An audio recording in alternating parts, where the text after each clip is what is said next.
You know, basically, people aren't aware that the most selling music of our time these days is like the fabricated artificial music, you know? The boy bands, NSYNC, Backstreet, and I'm not picking on them and by no means, you know, they're talented singers or whatever, but when you have someone else write the lyrics, someone else teach them how to sing, someone else teach them how to dance, it's not really authentic music. It's not real, it's not from the heart. It's somebody else wrote it, the songs are already, it's artificial, man.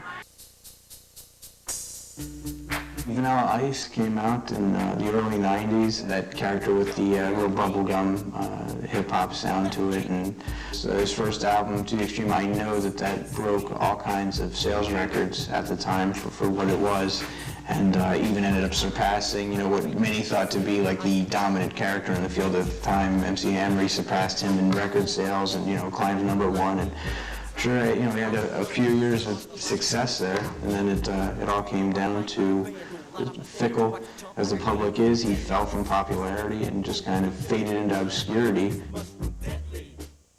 99 or 2000, he came out and reinvented himself as V-Ice. Now with his new edgier sound and metal band backing him and rapping over all this stuff. Because of the way he entered the music industry and his kind of failure as a rap musician, it's hard for him to become a success as something else. People still see that as a facade.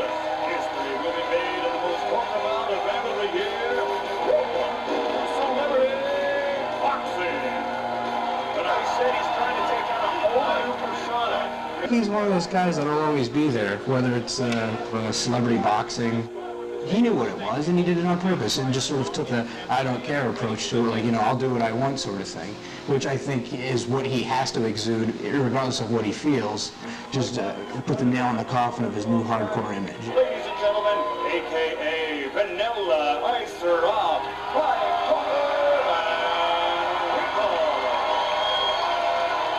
Back in the day, a lot of people turned on me because of my image. Maybe it's genuine, maybe it's not. You know, he's the only one who could really answer something like that. It's just kind of speculation. I would think that it would be easier for him to remove himself from public scrutiny and not do it anymore. So I think it takes a certain amount of perseverance to continue doing it, and there has to be some sort of dedication to it there. He's decided that his relationship to the market economy is one of an entertainer who will do what he can to have a certain amount of cultural cachet, and even if that cachet is based in people actually laughing at him instead of laughing with him, then it's worth it. Everybody's going to do whatever they want to do to make it, you know? I mean, I know people, like I said, give their right arm for it, you know? I think he's a novelty at this point. Like, oh, that's that guy who did Ice Ice Baby. I almost feel for the guy in a lot of cases, because I don't know if, you know, he was pretty young when the whole Ice Ice Baby thing happened, and I don't know if a lot of people around that age would really have the ability to assess their situation and be like, oh, you know what, I don't care how much money they're throwing at me, this really isn't me and this isn't my thing. And I think he could have stood up and taken a stand at different points and changed things if that wasn't the way it was going. But if things were going the way that, you know, that he had intended them to, then for him to come back and say like, oh, I was a victim of this, and, you know, I was a young kid and they threw all this money at me, and, you know, that's what happened, that's kind of weak too.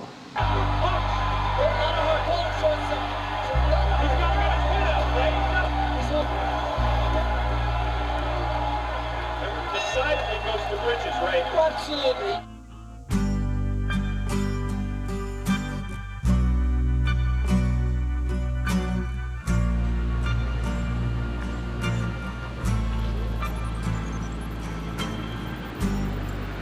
Why are we here tonight? We're playing a show. We're Wolfpack. That's my cell phone. We're playing a show tonight here at Croc Rocks. We're on tour with Vanilla Ice. My last band, my former band, the Bloodhound Gang, they did a track with Vanilla Ice on their last record. Vanilla Ice, I'm like, you kidding me? It was an unbelievable step up into the world. I gotta be on this bill. I mean, like, that's Vanilla Ice. I mean, when we were little kids, I mean, he was like the biggest thing known to man.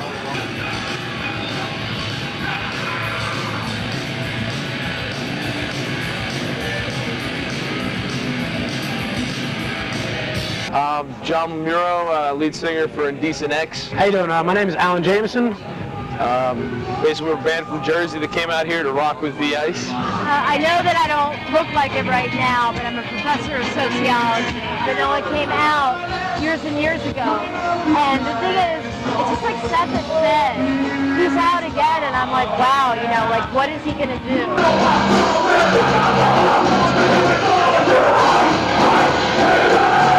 And now he's doing hardcore, and he sounded like Korn. I mean, I've downloaded his songs and been like, oh, it's Korn doing a cover of, you know, Vanilla Ice, and it's like, no, I was wrong. That's actually Vanilla Ice. You know, that rap metal sound is where you got to be if you want to be on the radio and if you want, you know, people to listen to you. But he's not entering as a brand new artist. People have ideas about him from before. You know, the guy's paid his dues, you know what I mean? I'm way happy now because I get to do whatever the hell I want to do musically, and it's not about money or, you know, being commercial or mainstream or radio friendly or anything. You know, nothing influences the way I make my music. I make my music with a reflection of my life. He was basically what everybody called a wigger, a white nigger, okay? You know, my image overpowered the music. It was huge, you know, the baggy pants, the hairdos and everything. They made me cater to the younger crowd, and I was paid millions of dollars to do that. So anybody player hating, basically, if they were given the same opportunity, you know they would have done the same thing, so they're contradicting themselves. Check out the hook while my DJ revolves it.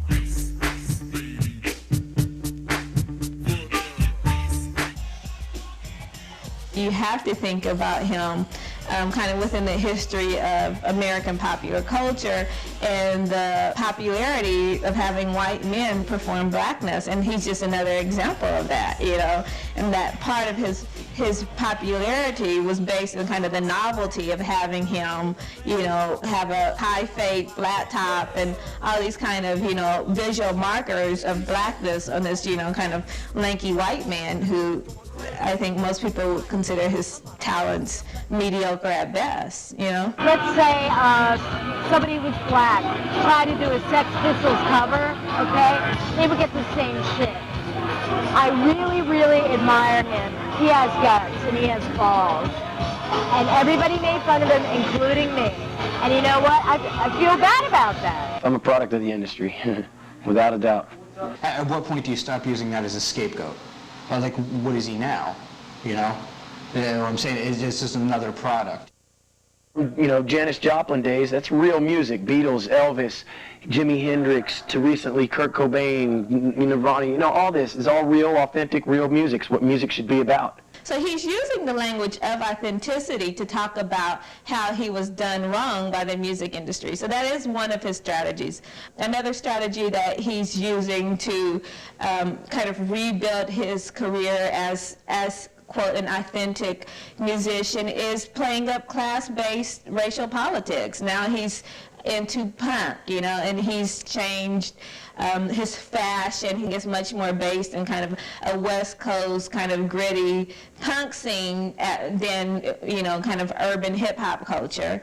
It shouldn't be about fabricated teams of people trying to make this commercialized music for him, you know. It's decrediting real, you know, real singers and real, you know, songwriters and stuff. So I'm kind of an ambassador for that whole thing, you know. That's it? I first had a question. Oh. Want to see these chicks kiss? That's nice.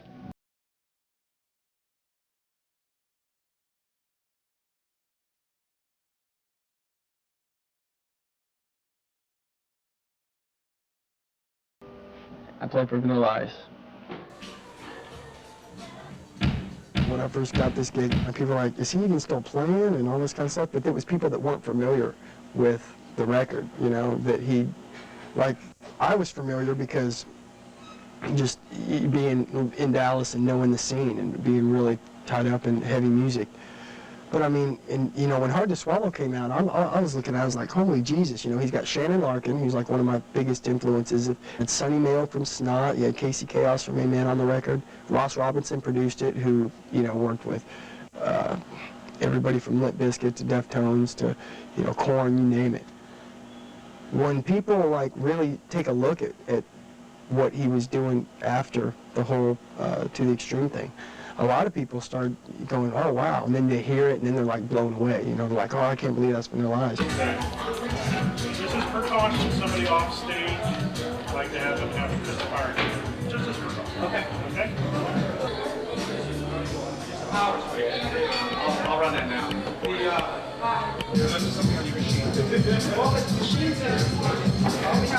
Yeah, we've been together forever. We were apart for a few years during my mind-blowing experience, and you know, my drug phase or whatever you want to call it. But we're back together now. Everything's good, and we're hitting the country, man. We're hitting the storm. We're steamrolling this thing, and just having a good time doing it.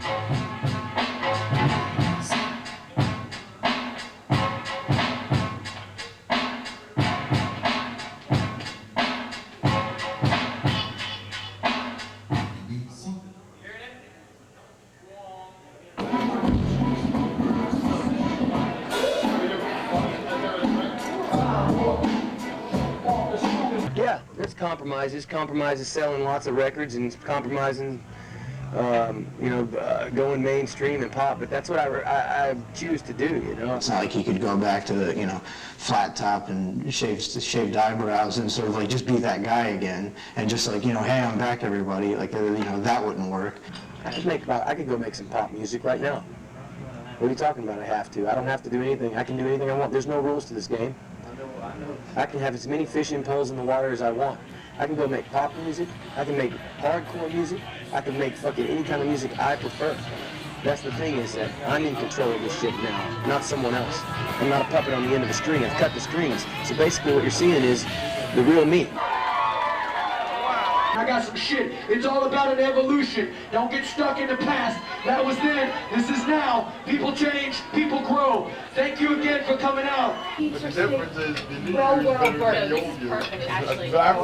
I like the old me versus the new me. I can't eat. The old me can move around, the new me can't. And I remember somebody came up to you and they're like, dude, I want you to sign these. And they had the trading cards from back in the day. And you started signing them, and it took me about the third one. You were signing all over your face. I looked over at you and said, "Oh, you know what you're doing?" You go, "Yeah." We both started laughing. Yeah. It was so funny. I was like, hate "That's that classic." Shit, I'll scratch out the whole fucking face. It was because one chick had a doll. She's waving it around. I'm fucking jamming, right? Yeah. Look out in the audience, and she has one of the dolls. Do you sign this? I said, sure. I signed it. Signed it, set it down, and lit it on fire. Whole fucking thing burned up. Oh, are you serious? It was in Chicago. I mean, basically, I won the lottery. I would have licked my mother's asshole for $1 million back then. So to do what I did, yeah, you know, I did some shit I wished I didn't do, like the cheesy baggy pants and certain image things. But when you're paid millions of dollars and your record's climbing the charts and you're #1 all across the board, you figure you're doing it right and they know what they're doing. And you don't learn until later. And once I learned, there was a huge consequence to pay for that. Either it was a drug overdose that, you know, almost killed him, or it was an intentional drug overdose in a suicide attempt. I didn't succeed, and here I am today, and I'm here to tell people about it through my music. And if you can't get over the stigma, fucking eat a dick. I really don't give a shit. I'm here to cater to the ones that appreciate what I'm doing. And the ones who don't, fuck them. That's my line. That's the bottom line.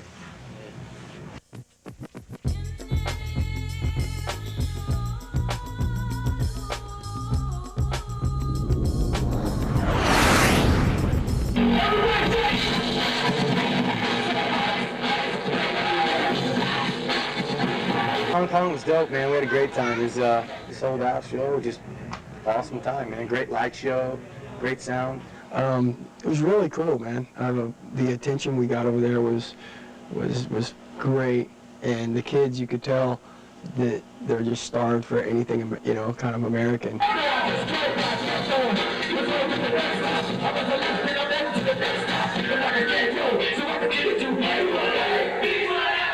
I don't have to do anything. It's not the only thing. I don't have one option. I got as many options as I fucking choose to have. You see what I'm saying? I control my destiny, not someone else. Especially musically. It's not about saying anything. If you want to say anything, I just shoot the finger and say, fuck everybody, because I really don't give a fuck. Fuck the world is my motto. I just can't understand why they point the finger when they see me doing my thing, because bitches swing. They see me pass on by in my GS4 with a cane plates bought for my last tour.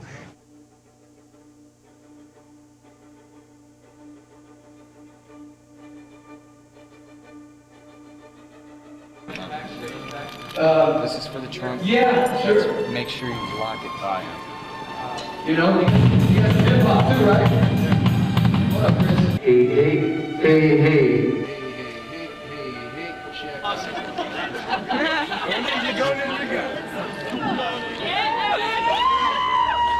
Rap premiere. You got the ninja rap? Yeah. Alright, go.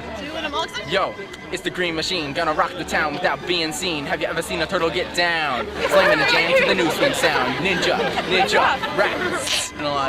Ice, Ice Baby, which samples Queen from David Bowie's Under Pressure. But theirs goes dun dun dun dun dun dun dun dun dun dun dun dun. But his goes dun dun dun dun dun dun dun dun dun dun dun. It's got a pickup. It's completely different. I mean, you don't have copyrights over rhythm. I mean, what's up with that, man? Society's just going downhill right now. I think that's the best way for him to go. I mean, is just, you know, exist as a novelty. I think that's how he's going to get out of it with the least cuts and nicks, I think.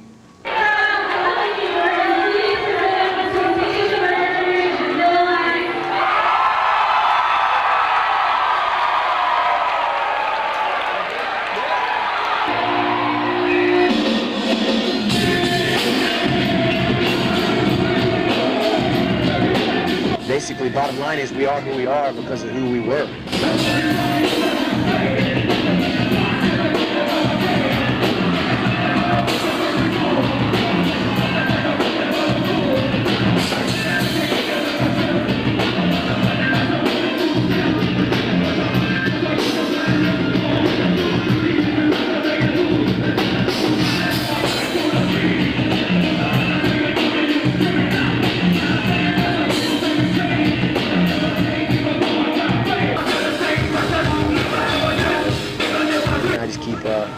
Keep on keeping on, you know?